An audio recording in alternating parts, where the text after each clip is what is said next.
شہر کے Attapur P S limits میں ایک شخص پر قاتلانہ حملہ کیا گیا، جس کے نتیجے میں وہ شخص شدید طور پر زخمی ہو گیا۔ تفصیلات کے مطابق شہر میں آئے دن قتل کی وارداتوں میں اضافہ ہوتا جا رہا ہے۔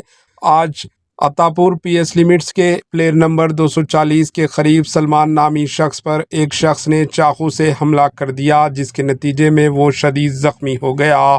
حملے کے بعد حملہ ور وہاں سے فرار ہو گیا۔ بتایا گیا ہے کہ دونوں کے درمیان جھگڑا ہوا تھا، جس کے بعد اس شخص نے سلمان پر چاقو سے حملہ کر کے زخمی کر دیا اور وہاں سے بھاگ گیا۔ زخمی سلمان کو علاج کے لیے اسپتال میں داخل کروایا گیا ہے، جس کا وہاں علاج جاری ہے اور مزید تفصیلات کا انتظار ہے۔ Bureau report AHN news.